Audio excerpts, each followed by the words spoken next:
Halo semuanya, apa kabar?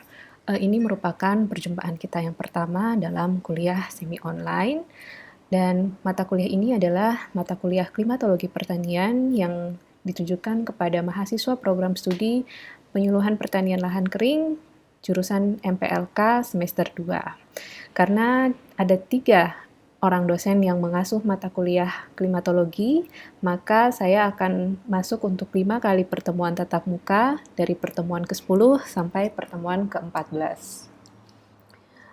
Sebagaimana yang sudah saya jelaskan tadi, mata kuliah ini diasuh oleh 3 dosen dan 1 teknisi. Jadi yang pertama adalah Pak Aidamel Takalapeta atau yang biasa kalian sapa dengan Pak Pace, kemudian ada Pak Jemseng Abidino atau Pak Jemseng, dan yang terakhir ada saya. Dan dari saya akan ada 3 pertemuan yang tadinya saya rencanakan untuk dilakukan secara offline, tapi kemudian berhubung situasi yang tidak memungkinkan akibat adanya COVID-19, maka diputuskan untuk diadakan kuliah online bagi semua mahasiswa di Politani. Tapi untuk saya pribadi, saya menganggap bahwa kuliah semi online jauh lebih memudahkan baik untuk saya maupun untuk kalian. Karena ini merupakan perjumpaan pertama kita, terlebih dahulu saya perkenalkan, nama lengkap saya adalah sebagaimana yang tertera di sini. Saya merupakan alumni S3 atau saya mendapatkan gelar Doctor of Engineering saya dari Kobe University di Jepang. Sebenarnya saya sudah bergabung di Politeknik Pertanian Negeri Kupang sejak 2010 dan Oke, materi perkuliahan kita untuk kali ini saya akan membagi materi tentang pengantar, tapi akan saya dahului terlebih dahulu dengan menjelaskan bagaimana mekanisme perkuliahan dan praktikum semi online yang akan kita lakukan sampai akhir bulan Mei nanti. Jadi hari ini kita akan belajar sedikit tentang review kembali mengenai unsur-unsur iklim yang sudah kalian pelajari sebelumnya untuk mengingatkan kembali beberapa poin penting yang harus kalian ingat dalam kaitannya dengan iklim. Kemudian minggu depan kita akan kita akan belajar tentang peranan iklim bagi kehidupan sehari-hari.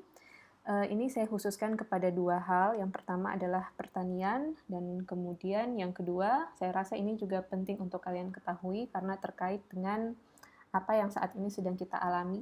Jadi bagaimana kaitannya iklim dengan infeksi dan penyakit menular. Tidak harus kita khususkan pada COVID-19, tapi akan sangat menarik untuk melihat bagaimana iklim bisa sangat berpengaruh terhadap kesehatan manusia. Kemudian di pertemuan ketiga dengan saya nanti akan ada peranan iklim terhadap pertumbuhan dan perkembangan tanaman. Jadi kita akan lebih khusus berbicara tentang fisiologi tanaman dan kaitannya dengan unsur-unsur iklim. Kemudian di pertemuan keempat dengan saya nanti akan ada aplikasi data iklim untuk pertanian. Materinya cukup banyak sehingga ini akan kita lakukan dalam 2 kali tatap muka di pertemuan kelima atau terakhir dengan saya juga.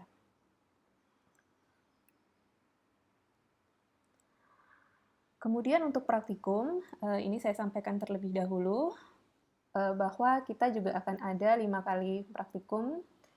Sebenarnya ini saya rencanakan untuk kita adakan satu praktikum lapangan sekali, tapi berhubung situasinya tidak memungkinkan, maka saya atur materinya sebagai berikut supaya ini juga bisa kalian lakukan secara mandiri.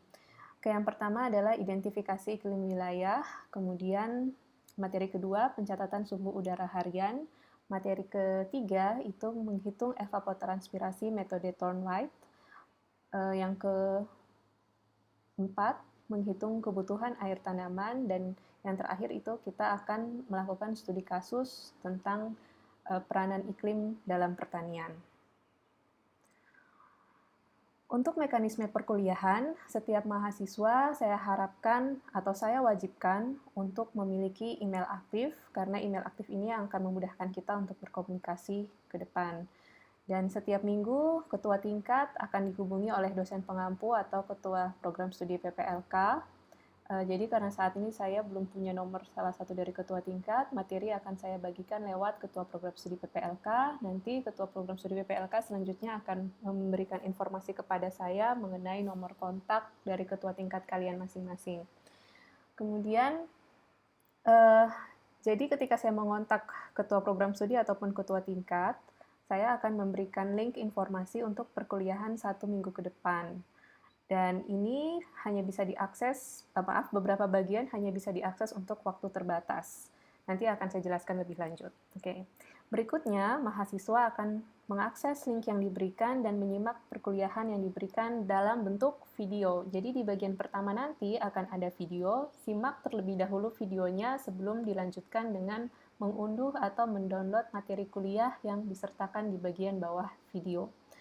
Selanjutnya, mahasiswa wajib mengisi absensi dan mengerjakan tugas mandiri dengan cara mengisi form yang disediakan di bagian akhir dari materi perkuliahan.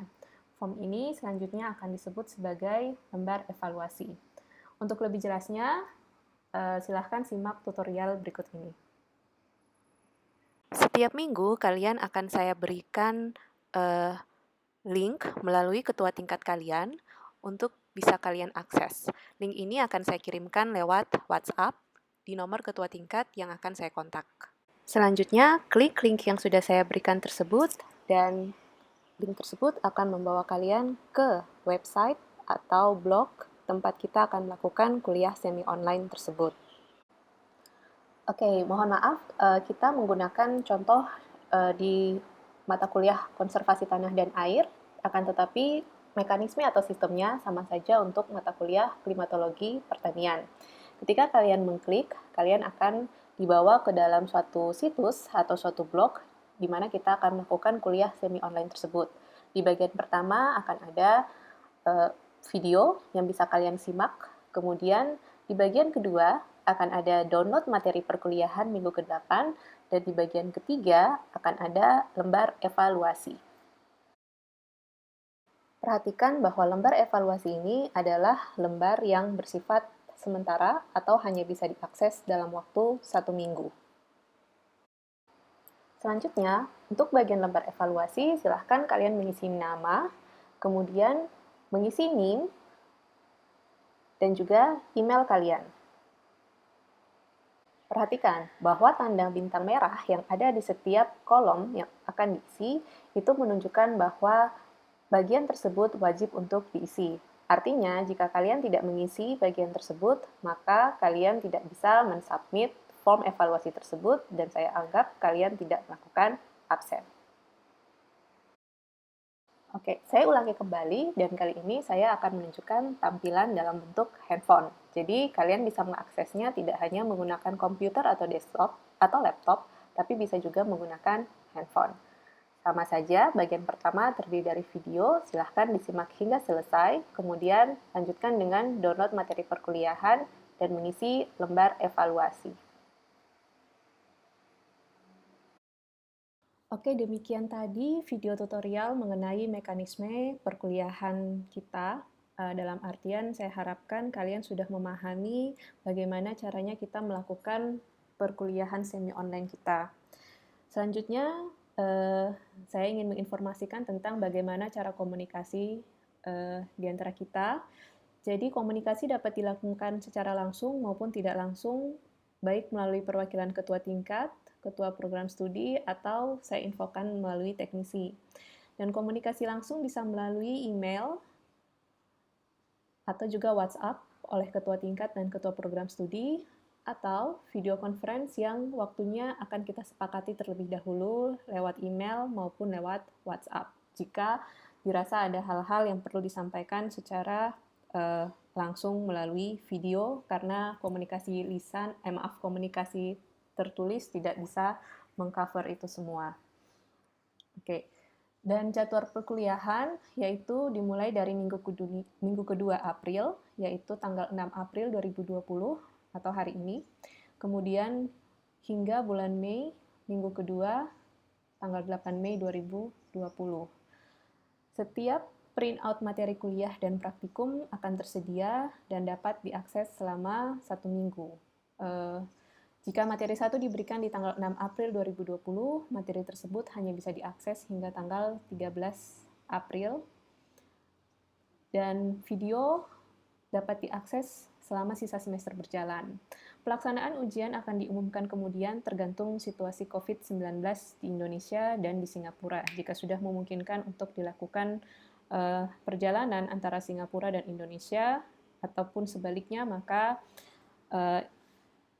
dan juga sudah memungkinkan untuk mengadakan perkuliahan secara langsung di kelas, maka kita bisa memindahkan perkuliahan ujian tersebut secara offline. Dan itu juga sebenarnya hal yang lebih saya inginkan. Untuk penilaian sebagai pengingat, ada 5 nilai dari A sampai E masing-masing dengan margin nilainya tersendiri. Kemudian komponen penilaian adalah kuliah 40%, praktikum 60%. Penilaian dilakukan setiap minggu, baik untuk perkuliahan lewat lembar evaluasi, dan untuk praktikum dilakukan lewat absensi kalian. Kemudian untuk praktikum, meskipun setiap minggu memiliki kegiatan praktikum yang berbeda, laporan praktikum akan dikumpulkan sekali setelah praktikum ke-14, dan ini dikerjakan secara perorangan. Jadi ingat bahwa hanya akan ada satu laporan praktikum saja yang mencakup seluruh acara praktikum kita dari pertemuan 10 sampai pertemuan ke-14. Oke, demikian tadi penjelasan tentang bagaimana mekanisme perkuliahan kita hari ini. Saya lanjutkan dengan sedikit materi kuliah. Yang pertama adalah untuk pertemuan kita hari ini, kita akan mereview sedikit tentang pengertian iklim, cuaca, dan juga review unsur-unsur iklim dan cuaca. Oke, yang pertama adalah kalian perlu mengingat kembali beberapa istilah penting. Iklim adalah rata-rata keadaan cuaca dalam jangka waktu yang panjang pada suatu tempat yang lebih luas. Cuaca merupakan kondisi dinamis, baik secara fisika dan kimia pada suatu saat di tempat tertentu. Secara singkat, klimatologi mempelajari iklim, sementara cuaca dipelajari dalam suatu ilmu yang disebut sebagai meteorologi. Secara sederhana, kita bisa mengatakan bahwa pakaian yang kita kenakan sehari-hari akan sangat tergantung dari cuaca kita. Jika cuaca itu panas, kita mungkin akan mengenakan pakaian yang lebih tipis, tapi jika cuacanya dingin, kita mungkin akan mengenakan jaket atau pakaian yang lebih tebal. Kemudian, pakaian tersebut kita simpan dalam lemari. Dan isi lemari kita itu menggambarkan bagaimana iklim itu sebenarnya. Mereka yang tinggal di negara 4 musim akan memiliki pakaian yang berbeda dengan mereka yang tinggal di negara tropis seperti Indonesia. Untuk yang pertama, kita akan bahas tentang radiasi matahari sebagai salah satu dari unsur-unsur iklim. Oke, matahari terletak jutaan kilometer dari bumi, dan setiap saat dia memancarkan energi berupa radiasi yang diterima oleh atmosfer, sebagian diteruskan, sebagian dipantulkan, dan bagian bumi yang menerima energi paling banyak adalah yang berada tegak lurus dengan matahari atau arah datangnya sinar matahari tersebut. Oke, dan rotasi bumi itu menyebabkan terjadinya pergantian siang dan malam, juga munculnya iklim dan cuaca di permukaan bumi yang biasanya terjadi di troposfer. Coba kita lihat bagaimana pengaruh radiasi matahari dan neraca energi yang ada di bumi. Oke, misalkan ini adalah bumi yang diselimuti oleh lapisan atmosfer bagian bawah dan lapisan atmosfer bagian atas untuk lebih sederhananya. Oke, ketika matahari memancarkan radiasi sebesar 100 unit, hanya kurang lebih sekitar 1% yang akan diserap oleh stratosfer atau lapisan atmosfer bagian atas tersebut. Dan kemudian sebagiannya lagi diteruskan, tapi sekitar 24% akan hilang diserap oleh atmosfer. Sebagian yang lain, sebanyak 21%, akan diteruskan ke permukaan bumi, tapi kemudian mengalami pemantulan yang dikenal sebagai radiasi diffuse. Dan sekitar 24% akan mencapai permukaan bumi. Dan dari yang 24% tersebut, sekitar 20% akan direfleksikan kembali, baik oleh awan maupun permukaan bumi, sebanyak kurang lebih 4%. Sehingga secara total, bumi akan menerima hanya sekitar 44-45% dari total radiasi. Oke, radiasi matahari diukur dengan alat yang disebut sebagai piranometer. Berikutnya yang akan kita bahas adalah suhu dan kelembapan udara. Keduanya sangat saling terkait. Walaupun secara umum seluruh unsur-unsur iklim itu saling terkait satu dengan yang lainnya. Perhatikan bahwa suhu udara di permukaan bumi akan meningkat ketika bumi menerima radiasi matahari, yang sudah kita bahas di slide sebelumnya. Pada dasarnya, udara yang hangat akan menyimpan air lebih banyak. Jadi, ketika ada uap air dengan jumlah yang sama di udara yang lebih hangat akan memiliki kelembapan yang lebih rendah, dan sebaliknya, udara yang lebih dingin akan memiliki kelembapan yang lebih tinggi. Untuk memudahkan memahami hal ini, perhatikan gambar yang ada di sebelah kanan kalian. Merupakan perbandingan antara suatu wilayah dengan kelembapan tinggi dan satu wilayah dengan kelembapan yang rendah. Jika jumlah air di udara adalah sama, maka udara dengan suhu 10 derajat Celcius akan menampung air sebanyak 100% dari total volume udara tersebut.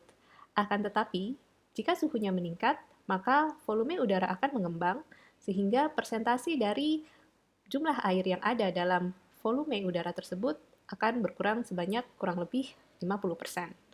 Dan ketika suhu dinaikkan sebanyak 10 derajat Celcius, maka suhu udara tersebut akan menyebabkan udara semakin berkembang volumenya dan mengakibatkan persentasi dari kelembapan udara atau relative humidity menjadi lebih berkurang lagi sebesar 28%. Suhu diukur dengan termometer dan RH atau relative humidity diukur dengan hygrometer. Unsur iklim yang berikutnya adalah tekanan udara dan angin, dan kali ini akan saya kaitkan dengan salah satu unsur iklim yang lain, yaitu suhu. Ketika permukaan bumi mendapatkan radiasi matahari, suhunya akan meningkat. Ini memungkinkan udara untuk berkembang atau mengembang, dan mengakibatkan tekanan udara dan kerapatan udaranya akan berkurang. Perhatikan gambar balon udara yang sedang terbang di samping kalian. Balon udara tersebut dipanaskan, dan itu menyebabkan udara yang ada di dalam balon memiliki kerapatan yang lebih rendah dibandingkan udara yang ada di luar balon. Hal itulah yang menyebabkan mengapa balon udara dapat terbang naik ke atas. Adanya perbedaan tekanan udara ini menyebabkan terjadinya pergerakan angin dari udara yang bertekanan tinggi ke tekanan rendah. Tetapi arah angin juga akan dipengaruhi oleh rotasi bumi melalui gaya yang disebut gaya Coriolis. Tekanan udara diukur dengan barometer, angin dan arahnya diukur dengan anemometer. Unsur iklim berikutnya adalah presipitasi atau curah hujan. Presipitasi adalah air dalam bentuk cair atau padat yang jatuh ke permukaan bumi dari awan. Presipitasi dapat berupa butiran air hujan dalam berbagai bentuk, baik itu gerimis, rintik, atau bisa juga dalam bentuk salju maupun es. Untuk wilayah yang ada di wilayah tropis seperti Indonesia, Singapura, dan kebanyakan negara yang ada di lintang tropikal atau lintang ekuator, maka presipitasi biasanya mengambil bentuk dalam bentuk hujan. Tetapi tidak menutup kemungkinan juga bisa saja ada hujan es yang terjadi di beberapa daerah. Curah hujan diukur dalam satuan intensitas mm per jam atau tinggi milimeter dalam suatu luasan lahan. Dan hujan diukur dengan menggunakan alat penakar hujan yang bisa mengambil berbagai bentuk. Oke. Unsur-unsur iklim berikutnya adalah evapotranspirasi, yang merupakan proses penguapan air dari tanah, badan air, dan jaringan tanaman dalam proses fotosintesis. Oke, evapotranspirasi ini dipengaruhi oleh banyak faktor, angin, suhu, kelembapan, dan ketersediaan air. Yang perlu kalian ingat bahwa evapotranspirasi akan menunjukkan berapa banyak air yang hilang dari satu sistem pertanaman. Dengan kata lain, maka berapa banyak air yang dibutuhkan oleh tanaman akan sangat tergantung dari nilai evapotranspirasinya. Demikian kuliah kita untuk klimatologi pertanian kali ini. Dan saya mengucapkan terima kasih kepada kalian semua sudah menyimak dari awal hingga selesai. Semoga materinya cukup bisa dimengerti.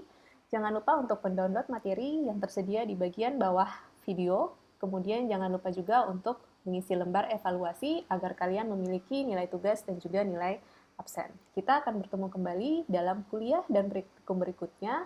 Silahkan menunggu kabar dari ketua tingkat maupun ketua program studi di mana saya akan mengirimkan link yang bisa kalian gunakan untuk perkuliahan dan praktikum semi online kita.